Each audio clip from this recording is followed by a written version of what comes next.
meet the quote-unquote elite couples breeding to save mankind.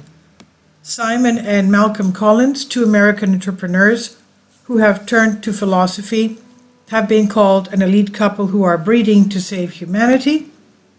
At the beginning of March, Arya Babu quit her job at a think tank to dedicate herself to something most people have never heard of.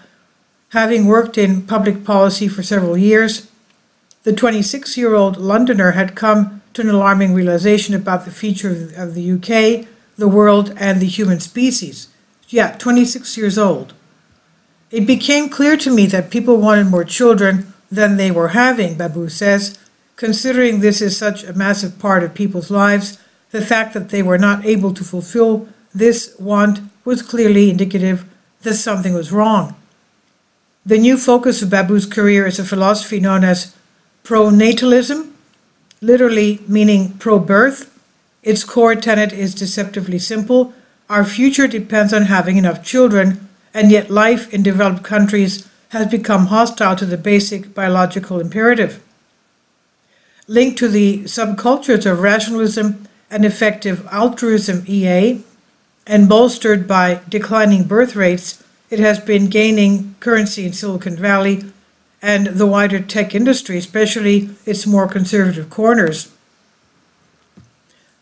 I've been in various tech threads with technology entrepreneurs who share that view. There are really smart people that have real concern around this, says Ben Lamb, a Texas biotech entrepreneur whose company, Colossal, is developing artificial wombs and other reproductive technology, or reprotech as it's called, that could boost future fertility, artificial wombs.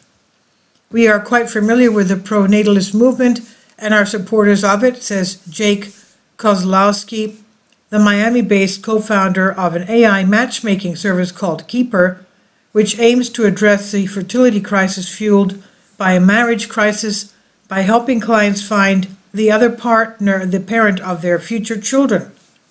I encourage people who are responsible and smart and conscientious to have children because they're going to make the future better, says Diana Fleischman, a pronatalist psychology professor at the University of New Mexico and consultant for an embryo selection startup. She's currently pregnant with her second child.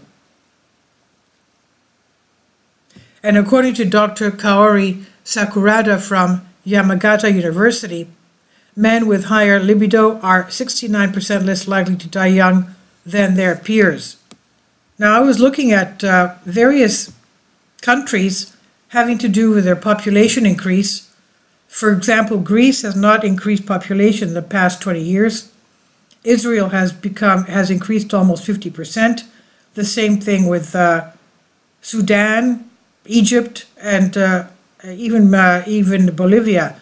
Bulgaria has decreased in population about 2 million people in the past 20 years. So the developed countries basically are the same or decreasing, whereas third world countries are rapidly increasing, and that is definitely some kind of a problem for the West, for the developed nations. This is on Great Game India. Please leave your comments. Thank you for your support. Kindly support my Patreon account. The daily posts are 5 videos daily, and they are totally different from what I have on my YouTube channel. Thank you so much for your support and that you find all my content so interesting. You'll find the Patreon account details in the description box below.